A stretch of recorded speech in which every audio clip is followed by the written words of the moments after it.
Welcome to నియోజకవర్గం ముఖ చిత్రం. రాష్ట్ర రాజకీయ ముఖ చిత్రం ఎలా ఉండబోతుంది? వచ్చే ఎన్నికల్లో ఓటర్ల తీర్పు ఎలా ఉండబోతుంది? ఎమ్మెల్యేలుగా గెలిచేదెవరు? ఓటమి అంచునా నిలుచున్నదెవరు? అందరి అంచనాలు తలకిందులు చేసి సత్తా చాటే దమ్మున్న నాయకులెవరు? Watch on. మానుకోటలో పేరుపోయిన శంకర్ నాయక్. వివాదాలకు care of address Shankar Naik. అధికార పార్టీ నేతలే ఆయనపై అసంతృప్తి వెళ్లగక్కుతున్నారంటే ఒక్కసారి ఆలోచించండి. శంకర్ నాయక్ వ్యవహార శైలి ఏ విధంగా ఉందో. అడుగడుగునా నిరసనలు, అడ్డంకులు, విపక్షాల నేతల దుమ్మెత్తిపోసిన వైనం, అనుచర గలంతో ప్రత్యర్థులపై దాడులు. మానుకోట రాళ్లకు ఉన్న చరిత్ర ఘనమైతే ఆ నేతకు ఉన్న టాక్ అదో రకంలా ఉంటుంది.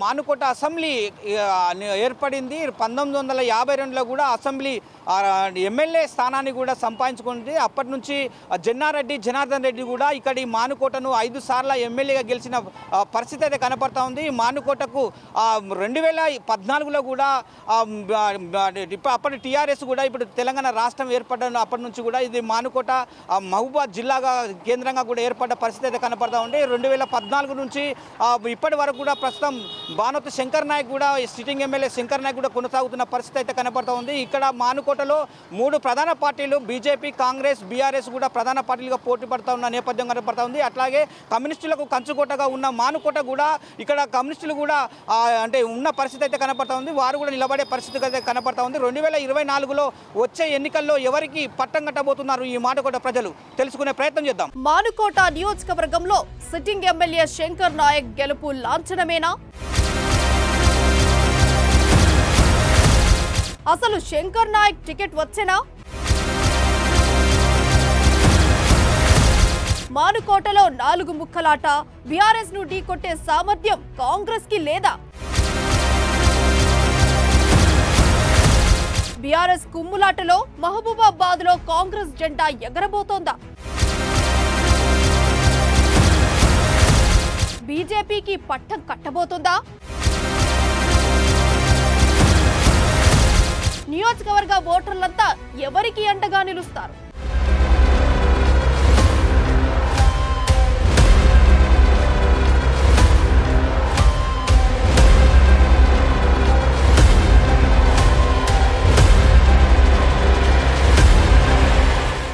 ఉమ్మడి వరంగల్ జిల్లాలోని మహబూబాబాద్ నియోజకవర్గం ఎస్టీ రిజర్వ్డ్ సెగ్మెంట్. ఒకప్పుడు కాంగ్రెస్ కు కంచుకోట అయిన మానుకోటలో అప్పుడప్పుడు ఇతర పార్టీల జెండాలు ఎగిరినా హస్తం పార్టీలో 2 వర్గాలుగా విడిపోవడంతో ఇక్కడ పూర్వ వైభవాన్ని తీసుకురాలేకపోయింది. తెలంగాణ రాష్ట్రం ఏర్పడ్డ తర్వాత సిట్టింగ్ ఎమ్మెల్యే బాను శంకర్ నాయక్ ఇక్కడి నుంచి తిరుగులేని నాయకుడిగా అవతరించారు. అయితే అధికార బీఆర్ఎస్ లో సిట్టింగ్ ఎమ్మెల్యే శంకర్ నాయక్ కు ఇటీవల అసమ్మతి ముసలం మొదలైంది. మరోవైపు బీఆర్ఎస్ లో 4 నేతలు పోటీ పడుతున్నారు. ఎవరికి అధిష్టానం మొగ్గు చూపుతుందో ఇతరుల పార్టీలకు అంతు చిక్కకపోతుంది.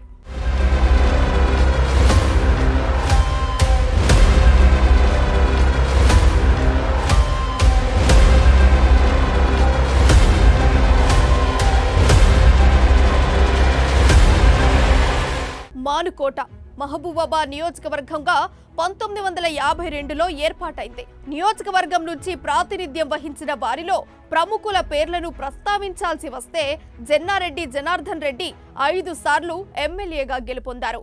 ప్రముఖ స్వాతంత్ర సమరయోధుడు ఎంఎస్ రాజలింగం చిల్లంచర్ల నుంచి గెలిచారు. టీడీపీ నుంచి 1999 నుంచి 2004 వరకు శ్రీరామ్ భద్రయ్య, 2004 నుండి 2009 వేం నరేందర్ రెడ్డి, 2009 నుండి 2014 వరకు మాలోతు కవిత కాంగ్రెస్ నుంచి ఎమ్మెల్యేలుగా గెలుపొందారు.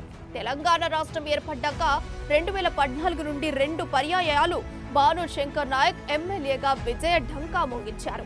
అయితే 2018లో జరిగిన ముందస్తు ఎన్నికల సమయంలో మహబూబాబాద్ నియోజకవర్గం నుంచి ముఖ్య నేతలుగా ఉన్నటువంటి సత్యవతి రాథోడ్, మాలోత్ కవిత ఎమ్మెల్యే టికెట్ ను ఆశించారు.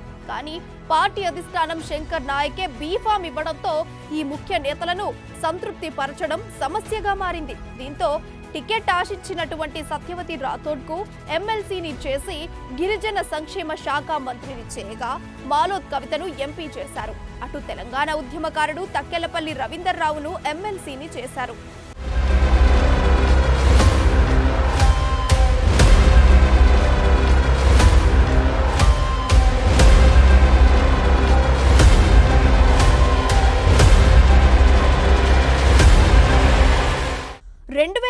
లో ప్రజారాజ్యం పార్టీ ఎమ్మెల్యే అభ్యర్థిగా బానోడ్ శంకర్ నాయక్ బరిలో నిలిచారు. అప్పట్లో టీడీపీ హవా చతికిల పడిపోవడంతో వేం నరేందర్ రెడ్డి చేతిలో ఓడిపోయారు. కానీ 2009లో ఆయన సత్తా చాటారు. టీఆర్ఎస్ అభ్యర్థిగా బరిలోకి దిగిన శంకర్ నాయక్ కాంగ్రెస్ అభ్యర్థి మాలోద్ కవిత ప్రస్తుత సిట్టింగ్ ఎంపీని ఓడించారు. కానీ 2014లో గులాబీ హవా ఆయనకు కలిసొచ్చింది. నియోజకవర్గంలో శంకర్ నాయక్ చురుగ్గా పనిచేశారు. ఇంటింటికి తిరిగి జనంతో మమేకమయ్యారు. దీంతో 2018కి వచ్చేసరికి శంకర్ నాయక్ గ్రాఫ్ ఒక్కసారిగా పెరిగిపోయింది.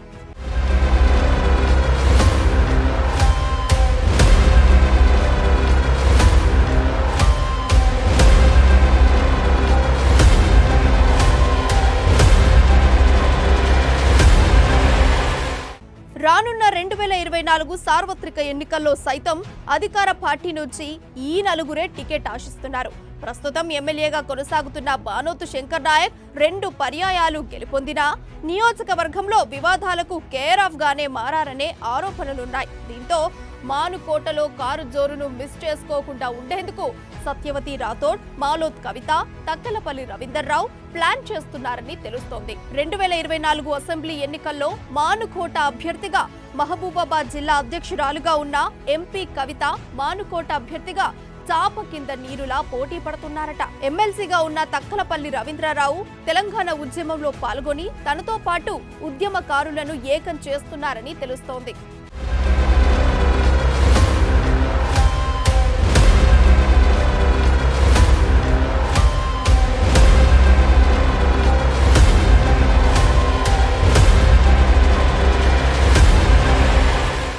పార్టీ అధిష్టానం వచ్చే ఎన్నికల్లో శంకర్ నాయక్ కు టికెట్ కట్టబెట్టడం కష్టతరమే అని చెప్పాలి. అందుకు శంకర్ నాయక్ చుట్టూ ఉన్న వివాదాలేనని స్పష్టమవుతోంది. ఒక్కో సందర్భంలో శంకర్ నాయక్ చేసే వ్యవహార శైలి నియంత్రణని తలపిస్తుందని టాక్. ఆయన చుట్టూ ఉన్న ప్రధాన వివాదాల్లో శంకర్ నాయక్ పై భూ కబ్జాల ఆరోపణలు ఉన్నట్టు నియోజకవర్గ ప్రజలు నిత్యం చెవులు కొరుక్కుంటారు. ఓసారి మీడియా వేదికగా పలువురు బాధితులు భూ కబ్జా ఆరోపణలు చేస్తుంటే వేదిక ముందుకొచ్చి మానుకోట గడ్డ, శంకర్ నాయక్ అడ్డా అంటూ మాట్లాడిన మాటలు ఇవాల్టికి సోషల్ మీడియాలో చక్కర్లు కొడుతూనే ఉన్నాయి. ఇక నూతన జిల్లాగా ఆవిర్భవించిన సమయంలో శంకర్ నాయక్ కొత్తగా వచ్చిన మహిళా కలెక్టర్ పట్ల హరితహారం ప్రోగ్రాంలో వ్యవహరించిన శైలి తీవ్ర విమర్శలకు ఆజ్యం పోసింది. ఇక నియోజకవర్గంలో చేపట్టిన డబుల్ బెడ్రూమ్ ఇల్లులు పూర్తి కాకపోవడం, ఒకవేళ పంపిణీ చేసిన అధికార పార్టీ నేతల అనుచరులకే పంపిణీ చేశారనే విమర్శలున్నాయి. ఎన్నికలప్పుడు మాత్రమే శంకర్ నాయక్ అవుపడతారని, మిగతా సమయాల్లో సామాన్య ప్రజానికాన్ని కలవరనే వాదన బలంగా వినిపిస్తోంది.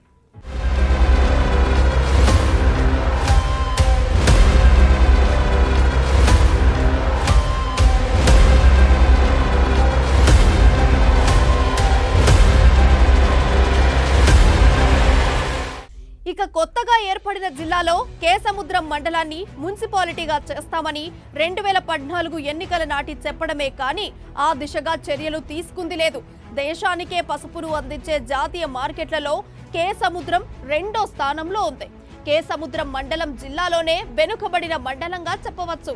ఇక విద్యా వ్యవస్థలో చూస్తే మహబూబాబాద్ పూర్తిగా బంజారా తెగ ఎక్కువ ఉంటుంది. గిరిజన ఆదివాసీ బిడ్డలకు కేర్ ఆఫ్ గా ఉంది. అలాంటిది గిరిజన యూనివర్సిటీని జిల్లా కేంద్రానికి తీసుకురావడంలో గులాబీ నేతలు విఫలమయ్యారనే ఆవేదన యువతలో ఎక్కువగా ఉంది. గిరిజన వర్సిటీ తీసుకొచ్చేందుకు కనీసం ప్రయత్నం కూడా చేయలేదని, విద్యార్థి సంఘాలు ఉద్యమాలు చేస్తే కేసులతో అణచివేశారనే విమర్శలున్నాయి. ఎన్నికల సమయంలో నియోజకవర్గ ప్రజలకు శంకర్ నాయక్ ఇచ్చిన హామీలు నీటి మూటలుగానే మిగిలాయనేది ఆయనకు మైనస్ గా చెప్పొచ్చు.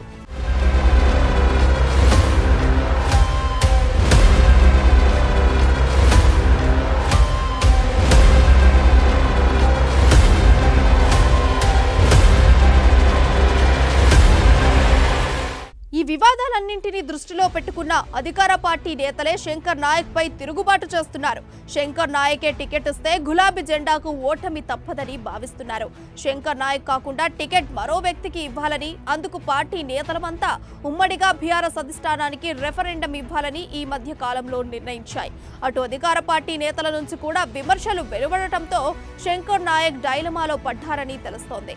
వెంటనే హుటాహుటిన సీఎం కేసీఆర్ ను కలిసి టికెట్ తనకే వస్తుందని హామీ ఇచ్చినట్లుగా నియోజకవర్గంలో ప్రచారం చేసుకుంటున్నారని సమాచారం.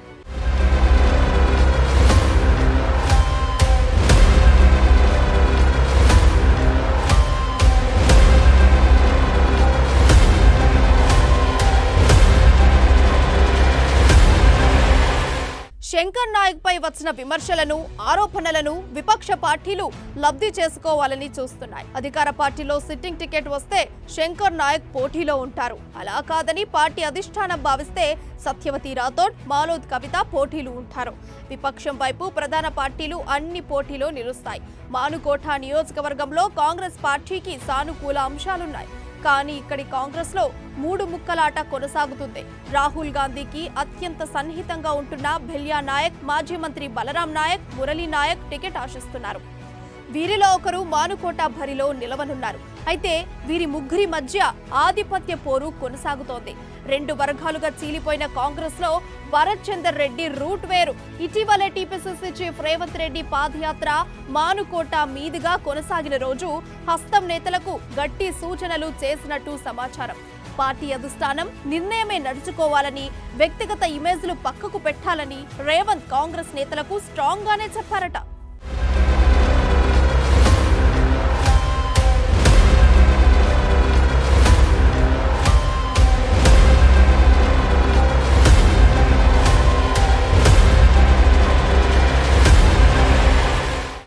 ఇక బీజేపీ నుంచి హుస్సేన్ నాయక్, ఆదివాసీ బిడ్డ యాప సీతయ్య పోటీలో ఉంటారని తెలుస్తోంది.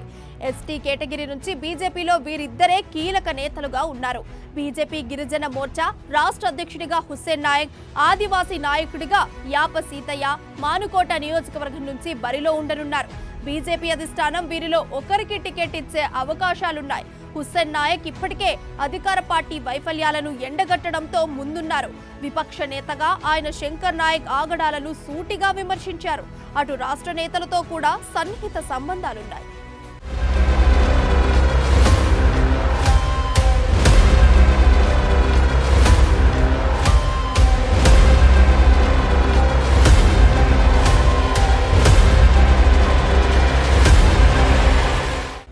ప్రస్తుతం మానుకోట నియోజకవర్గం వరకు చూసుకుంటే కాంగ్రెస్ అభ్యర్థిగా బెల్యా నాయక్, బలరాం నాయక్, మురళీ నాయక్ పోటీ పడుతున్నారు. బీజేపీ నుంచి జాటోత్ హుస్సేన్ నాయక్, యాప సీతయ్య బరిలో ఉన్నారు. బీఆర్ఎస్ నుంచి మంత్రి సత్యవతి రాథోడ్, శంకర్ నాయక్, ఎంపీ మాలోద్ కవిత రేసులో ఉన్నారు. ఇక టీజేఎస్, ఇతర చిన్న చితక పార్టీలున్న పోటీ మాత్రం కాంగ్రెస్, బీజేపీ, బీఆర్ఎస్ మధ్య ఉండనుంది.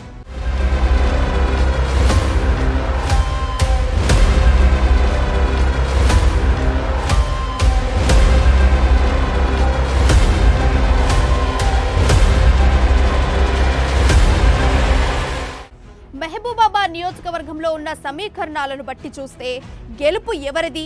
మానుకోటలో మూడు ముక్కలాట కొనసాగుతోంది. మూడు పార్టీలు ఎస్టీ రిజర్వేషన్ కావడంతో అభ్యర్థులందరూ లోకల్ నాయకులే. అందుకే మానుకోట ఓటర్లంతా ఎవరికి పట్టం కడతారో వెయిట్ అండ్ సీ.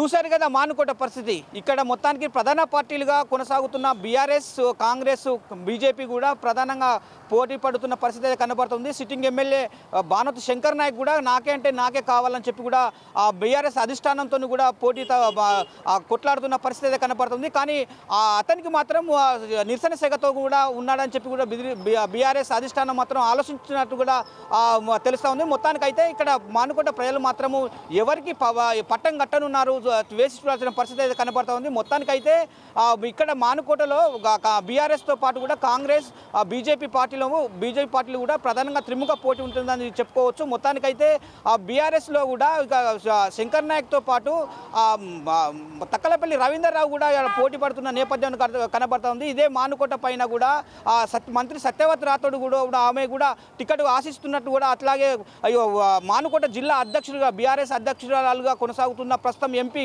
కవిత కూడా పోటీ అంటే అడుగుతున్న నేపథ్యం అయితే కనపడతా ఉంది. మొత్తానికైతే ఇక్కడ కాంగ్రెస్ పార్టీలో కూడా నెహ్రూ నాయక్ మురళీ నాయక్తో పాటు కూడా బెల్లే నాయక్ కూడా కాంగ్రెస్ టికెట్ ఆశిస్తున్నట్టు కూడా మరో మాజీ మంత్రి కూడా బలరాం నాయక్ కూడా ఆశిస్తున్నట్టు కూడా తెలుస్తూ ఉంది. మొత్తానికైతే బీజేపీ పార్టీ నుంచి చూసుకుంటే హుస్సేన్ నాయక్ కూడా ఇక్కడ బీజేపీ నుంచి అధిష్టానం కొట్లాడి ప్రస్తుతం ఆయన గిరిజన మోర్చా రాష్ట్ర అధ్యక్షుడిగా కొనసాగుతున్న పరిస్థితి అయితే కనబడుతుంది. మొత్తానికైతే కమ్యూనిస్టుల కంచుకోట ఉన్న కమ్యూనిస్టులు అయితే వారు కూడా నిలబడే పరిస్థితి అయితే కనబడుతుంది. మొత్తానికైతే ఈ ప్రధానంగా మాత్రం ప్రధాన పార్టీలు కాంగ్రెస్ బీఆర్ఎస్ బీజేపీ కూడా ఇక్కడ త్రిముఖ పోటీ ఉంటుందని చెప్పుకోవచ్చు. మొత్తానికి ఇక్కడ భానుమతి శంకర్ నాయక్ పట్టంగా అంటే బీఆర్ఎస్కి పట్టం కడతారా, కాంగ్రెస్ పట్టం కడతారా, బీజేపీ పట్టం కడతారా, మొత్తానికైతే ప్రజలు ఏ తీర్పుని ఏనునో వేసి చూడాల్సిన పరిస్థితి కనబడతా ఉంది. కెమెరా పర్సన్ బాలుతో స్వామి, అమ్మా న్యూస్, వరంగల్.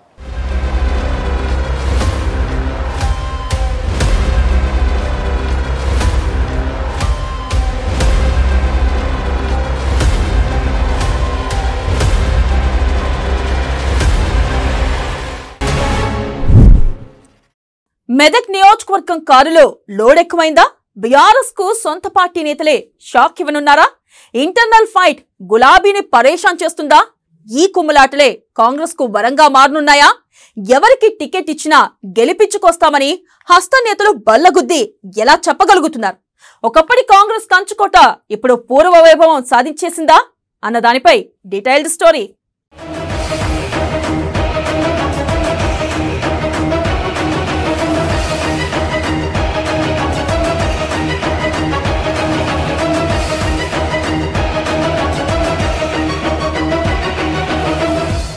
మెదక్ నియోజకవర్గ రాజకీయ ముఖ చిత్రానికి స్వాగతం. మెదక్లో చూసుకున్నట్లయితే మెదక్ ఒకప్పుడు తెలంగాణ ఉద్యమానికి పెద్ద ఎత్తున మద్దతు ఇచ్చినటువంటి ప్రాంతం.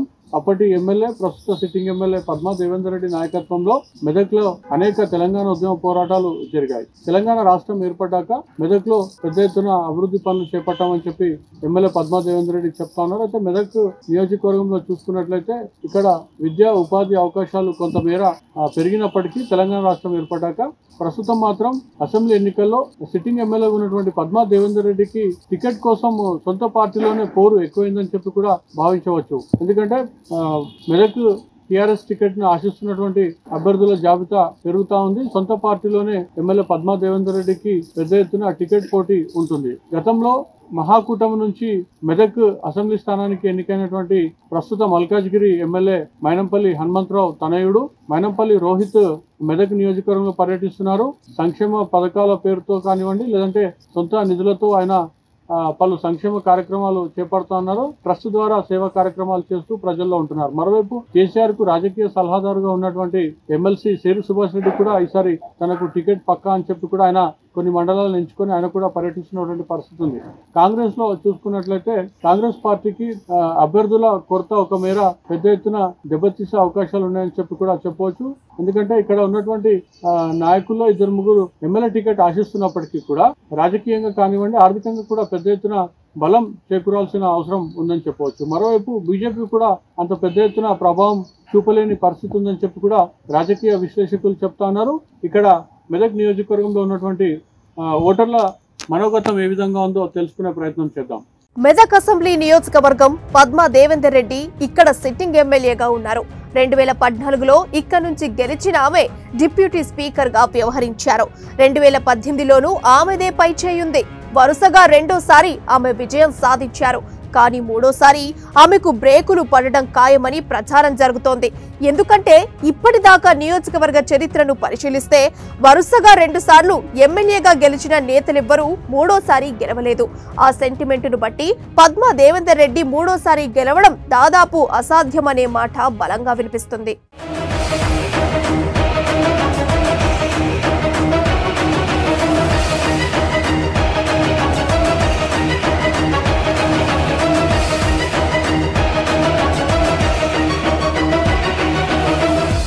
పద్మా దేవేందర్ రెడ్డి మూడోసారి గెలవడం మాట అటుంచి ముందు గులాబీ టికెట్ తెచ్చుకోవడమే ఆమెకు కష్టంగా మారింది. ఎందుకంటే ఈ అసెంబ్లీ స్థానంలో అధికార పార్టీ నుంచి 3 నేతలు పోటీ పడుతున్నారు. అందులో ఒకరు పద్మా దేవేందర్ రెడ్డి కాగా మరొకరు సీఎం కేసీఆర్ రాజకీయ సలహాదారుడు ఎమ్మెల్సీ షేరి సుభాష్ రెడ్డి. ఇక మల్కాజ్గిరి ఎమ్మెల్యే మైనంపల్లి హనుమంతరావు కుమారుడు రోహిత్ కూడా టికెట్ తనకేనంటూ దూకుడు పెంచారు. గౌరవ ముఖ్యమంత్రి టికెట్ ఇస్తున్నాడు. పద్మక్క ఎంబడే ప్రతి విలేజ్ లా, ప్రతి గ్రామంలో, ప్రతి టౌన్ లా ఆమె కోసమే మనం పనిచేస్తున్నాం. ఎన్నరూ ఈ రోజు ఎలక్షన్ వస్తున్నాయి, ఎందో విధంగా ఎందరో వస్తుంటారు, ఏవో చెప్తుంటారు. కానీ ఈ 4.5 సంవత్సరాల ఇప్పుడే కనబడుతున్నారు, ప్రజలు కూడా చూస్తున్నారు దాన్ని. ఎందుకంటే ప్రజలలో ఎవరున్నారు, ఎవరేం సేవ చేస్తారు, ఎవరైతే ఏ విధంగా మనకు ప్రజలకు ఉపయోగపడుతున్నందుకు ప్రజలకు బాగా తెలిసిన విషయమే. దీనికి సార్ మేడం గారు ఎన్నో విధాలుగా ఆపద్బాంధువుగా ఏ రోజు కానీ ఏ టైం కానీ మాకు అందుబాటులో ఉంటూ సేవలు అందిస్తుంది. అది మన ప్రజలకు తెలుసు. మన మెదక్ ఎమ్మెల్యే పద్మా దేవేందర్ గారికి ప్రతి గ్రామంలో, ప్రతి టౌన్లో బ్రహ్మరథం పడుతున్నారు. ఎందుకంటే మనకు ఈ రోజు ఇప్పుడు ఈ 20 కోట్ల శాంక్షన్ మా రామంపేట విలేజ్కి వస్తే 20 కోట్ల శాంక్షన్ల మేజర్ ఇష్యూలు ఒక 80% కూడా కంప్లీట్ అవుతున్నాయి. ఇప్పుడు మనకు ఎలక్షన్ ఉంది కాబట్టి వీళ్ళు ఇది చెప్పిపోతారు, వాళ్ళు అది చెప్పిపోతారు, మాకే అని మీకే అని రాదని పోదని అని ఇవన్నీ మనం నమ్మద్దు. ఈ 2001 నుంచి ఉద్యమంలో ఏం లేని ఎవరు లేని టైంలో మనం కేసీఆర్ తోటి నడిచింది మేడం. దానికి దృష్టిలో పెట్టుకొని గొప్ప మనసుతోటి సార్ ఖచ్చితంగా మేడంకి టికెట్ ఇస్తారు కాబట్టి మన కాన్స్టిట్యున్సీకి భారీ మెజార్టీతో గెలిపించుకున్న బాధ్యత ప్రతి ఒక్క పౌరునికి ఉన్నది. దాన్ని ఖచ్చితంగా మేము నెరవేర్చాం.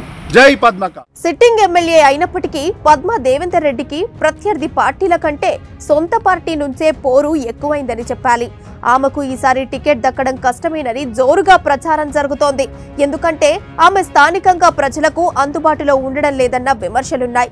ప్రభుత్వ అభివృద్ధి కార్యక్రమాలు గడప గడపకు చేరవేయడంలో విఫలమయ్యారనే వాదన కూడా ఉంది. ఎమ్మెల్యేగా నియోజకవర్గంలోని అన్ని వర్గాలను కలుపుకొని పోవడంలో ఆమె చురుగ్గా వ్యవహరించడం లేదన్న ఆరోపణలు గులాబీ శ్రేణుల నుంచి వినిపిస్తున్నాయి. అంతేకాదు పద్మా దేవేందర్ రెడ్డికి ఈసారి మంత్రి హరీష్ రావు నుంచి అంతగా సపోర్ట్ కూడా లేదన్న మాట వినిపిస్తోంది.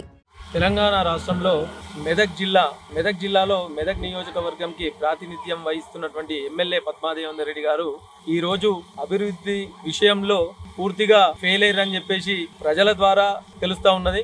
అంతేకాకుండా ఈరోజు తెలంగాణ రాష్ట్రం ఏర్పడి 9 సంవత్సరాలు కావస్తున్నా కానీ ఇంతవరకు ఈ యొక్క నియోజకవర్గం ఏ విషయంలో కూడా అభివృద్ధి చెందిన దాఖలాలు లేవు. ఈ యొక్క నియోజకవర్గంలో ఎక్కడ కూడా పరిశ్రమలు చూస్తే నిరుద్యోగ యువతకు ఎక్కడ కూడా ఉపాధి కోసం పరిశ్రమలు కూడా వచ్చిన సందర్భం లేదు. పరిశ్రమల గురించి నెలకొల్పుదామన్నా తీసుకొద్దామన్న ఇంట్రెస్ట్ కూడా ఈ యొక్క ప్రభుత్వానికి లేదు. అంతేకాకుండా ఈరోజు రామాయంపేట ఉమ్మడి మండలంలో చూసినట్టయితే ఇక్కడ డిగ్రీ కాలేజ్ లేదు. రెవెన్యూ డివిజన్ విషయంలో ప్రజలందరూ కూడా కోరుకుంటున్నా కానీ ఇంతవరకు ప్రభుత్వం స్పందిస్తలేదు. ఈరోజు రహదారుల విస్తరణ లేదు. అంతేకాకుండా మినీ ట్యాంక్ బండ్ అన్నారు. అదేవిధంగా మంచి మౌలిక సదుపాయాలు అందిస్తామని చెప్పినటువంటి ఈ యొక్క ప్రభుత్వము ఇంతవరకు ఎటువంటి అభివృద్ధి చేయలేదని చెప్పి ఈరోజు మేము అడుగుతా ఉన్నాము. బీఆర్ఎస్ నుంచి ఆశావహుడిగా ఉన్న ఎమ్మెల్సీ షేరి సుభాష్ రెడ్డి ఇప్పటికే నియోజకవర్గాన్ని చుట్టేస్తున్నారు. ఈసారి మెదక్ టికెట్ తనదేనని ఆయన చెప్పుకుంటున్నారు. మరోవైపు మల్కాజ్గిరి ఎమ్మెల్యే మైనపల్లి హనుమంతరావు కుమారుడు రోహిత్ స్వచ్ఛంద సంస్థను ఏర్పాటు చేసి నియోజకవర్గంలో పలు సేవా కార్యక్రమాలు చేస్తున్నారు. తాను కూడా పోటీలో ఉంటానని చెబుతున్నారు. దీంతో క్యాడర్ 3 వర్గాలుగా చీలిపోయింది. ఎవరి వైపు ఉన్నారనే క్లారిటీ పార్టీ శ్రేణులకే క్లారిటీ లేదు. ఎందుకంటే 3 వర్గాలు ఒకరి క్యాడర్ ను ఒకరు లాక్కుంటూ సొంత పార్టీని కష్టాల పాలు చేస్తున్నారనే వాదన వినిపిస్తోంది. ఈ నేపథ్యంలో ఈ 3 వర్గాల్లో ఎవరికి టికెట్ దక్కుతుందో ఎవరికి అర్థం కాని పరిస్థితి. నమస్కారం. మన గౌరవ ఎమ్మెల్యే గారు పద్మా దేవేందర్ రెడ్డి గారికి ఖచ్చితంగా ఎట్టి పరిస్థితుల్లో మన గౌరవ ముఖ్యమంత్రి గారు ఎమ్మెల్యే టికెట్ ఖచ్చితంగా ఇస్తారు. మేమందరం కూడా ఖచ్చితంగా తిరిగి మేము బ్రహ్మాండమైన మెజార్టీతో గెలిపిస్తాము. ఇంకొకటి ఏంటంటే మా రామాయంపేట మున్సిపాలిటీకి గతంలో 10 కోట్లు మళ్ళీ ఇప్పుడు 20 కోట్లు ఇచ్చింది. మేము అభివృద్ధి పనులకు ఎలాంటి ఆటంకాలు లేకుండా అభివృద్ధి పనులు చేస్తాం. చాలా పెద్ద పనులు కూడా ఈసారి కంప్లీట్ అయితే ఇంకా కూడా ఇవ్వడానికి రెడీగా ఉన్నది మా మేడం గారు.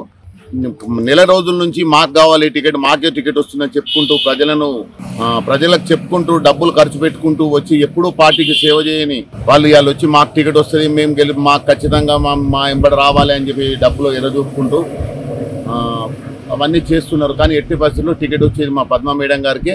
ఖచ్చితంగా పద్మా మేడం గారిని గెలిపించుకుంటాం. మెదక్ నియోజకవర్గంలో బీఆర్ఎస్ అంతర్గత లొల్లితో ఆగమాగమవుతుంటే కాంగ్రెస్ మాత్రం తిరుగులేని శక్తిగా దూసుకుపోతోంది. ఈ నియోజకవర్గంలో కాంగ్రెస్ కు బలమైన నేతలు, క్యాడర్ ఉన్నారు. గ్రామ గ్రామాన హస్తం పార్టీకి చురుకైన అనుచర గణం ఉంది. కాంగ్రెస్ నుంచి ఆ పార్టీ జిల్లా అధ్యక్షులు కంఠం తిరుపతి రెడ్డి, టీపీసీసీ నాయకులు ఎం బాలకృష్ణ టికెట్ ఆశిస్తున్నారు. ఇప్పటికైతే ఇద్దరే పోటీలో ఉన్న ఎన్నికల నాటికి ఎవరైనా ముఖ్య నాయకులు మెదక్ టికెట్ రేసులోకి రావచ్చని టాక్. ముఖ్యంగా గులాబీ పార్టీలో టికెట్ దక్కని నేతలు ఇప్పటికే కాంగ్రెస్ లో ఖర్చు వేసే పనిలో ఉన్నారట. ఎందుకంటే ఇక్కడ కాంగ్రెస్ బలంగా ఉంది. అందుకే ఇప్పటి నుంచే తెర వెనుక కొందరు నేతలు ప్రయత్నాలు చేస్తున్నట్లు టాక్. అయితే క్యాడర్ మాత్రం ఎవరికి టికెట్ వచ్చినా ఈసారి హస్తం పార్టీదే విజయమని డంకా బజాయించి చెబుతున్నారు. అధికార పార్టీ వైఫల్యాలు, ఆ పార్టీపై వ్యతిరేకత ఇవన్నీ కాంగ్రెస్ కు కలిసి రావడం ఖాయమని హస్తం నేతల వాదన. ఇక పీసీసీ చీఫ్ రేవంత్ రెడ్డి కూడా ఈ నియోజకవర్గంపై ప్రత్యేక దృష్టి సారించినట్లు టాక్. ఇప్పటి నుంచే ఆయన గ్రౌండ్ వర్క్ చేస్తున్నారని, బలమైన నేతలు ఇక్కడ దింపి సత్తా చాటేలా ప్రణాళికలు రూపొందిస్తున్నారట.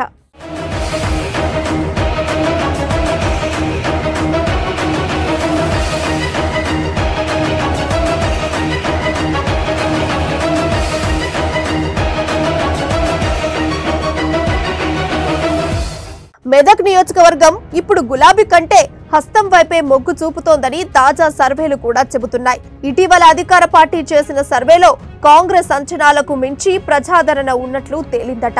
ఇవన్నీ చూస్తుంటే ఈసారి హస్తం జెండా రెపరెపలాడే అవకాశాలున్నాయని తెలుస్తోంది.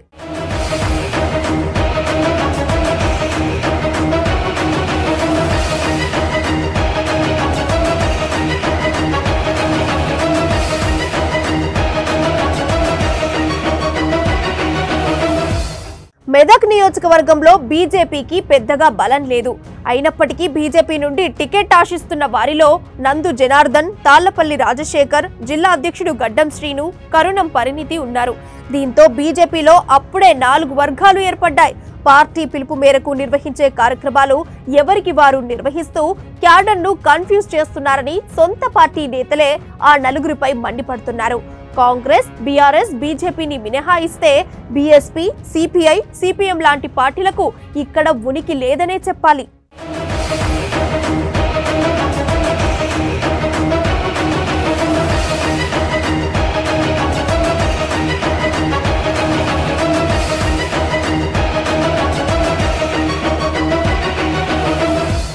మొత్తంగా మెదక్ నియోజకవర్గంలో ప్రస్తుత పరిస్థితులు బీఆర్ఎస్ కు ఏ మాత్రం అనుకూలంగా లేవు. ఆ పార్టీలో అంతర్గత కుమ్ములాటలే కారును డ్యామేజ్ చేసే అవకాశాలు కనిపిస్తున్నాయి. ఇవన్నీ కాంగ్రెస్ కు కలిసి రావడం ఖాయమని విశ్లేషకుల అంచనా. కాంగ్రెస్ టికెట్ ఎవరికి వచ్చినా గెలుపు మాత్రం ఆ పార్టీదేనని విశ్లేషకులు కూడా తేల్చి చెబుతుండటం విశేషం.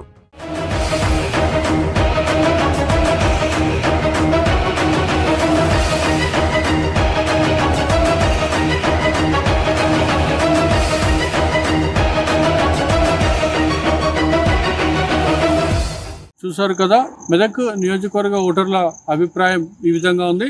మెదక్లో బీఆర్ఎస్ పార్టీలో టికెట్ల కుమ్ములాట ఓవైపు ఉంటే ప్రతిపక్షాలు సరైన పాత్ర పోషించడం లేదని చెప్పి కూడా నియోజకవర్గ ప్రజానికం నుంచి వస్తున్నటువంటి అభిప్రాయం. మరోవైపు ఎవరు గెలిచినప్పటికీ కూడా మెదక్ ను అంతంత మాత్రాన్ని అభివృద్ధి చేస్తున్నారు తప్ప నియోజకవర్గంలో ఉన్నటువంటి యువత కోసం ఉపాధి కల్పించడంలో అన్ని పార్టీలు విఫలమయ్యాయని చెప్పి కూడా ఇక్కడ ఉన్నటువంటి ఓటర్లు అభిప్రాయపడుతున్న నేపథ్యంలో రాబోయే అసెంబ్లీ ఎన్నికల్లో ఏ విధంగా ఇవన్నీ అంశాలు కూడా ప్రభావితం చూపిస్తా అనేది మాత్రం వేచి చూడాల్సిన అంశం ఉంది. మరోవైపు సిట్టింగ్ ఎమ్మెల్యేగా ఉన్నటువంటి పద్మా దేవేందర్ రెడ్డికి టికెట్ ఇవ్వాలని చెప్పి కూడా ఆమె వర్గం పెద్ద ఎత్తున ఇప్పటికే పార్టీ అధిష్టానానికి కలిసి విన్నవించుకున్న నేపథ్యంలో ఈసారి టికెట్ తనకే వస్తుందని చెప్పి కూడా ఆశాభావంలో ఉన్నారు మెదక్ ఎమ్మెల్యే పద్మా దేవేందర్ రెడ్డి. మరోవైపు ఈసారి కొత్త వారికి అవకాశం ఇచ్చే ఆలోచన ఉందా లేదా అనేది కూడా రాజకీయ విశ్లేషకుల్లో చర్చ జరుగుతుండగా ఎవరు వచ్చినప్పటికీ కూడా మెదక్ లో ఈసారి ఖచ్చితంగా మార్పు ఉంటుందా లేదంటే ఉన్నటువంటి సిట్టింగ్ ఎమ్మెల్యేకే మళ్ళీ ప్రజలు పట్టం కడతారా అనేది మాత్రం కొద్ది రోజుల్లోనే తేలనుంది. అమ్మా న్యూస్ కోసం మెదక్ నుండి సునీల్.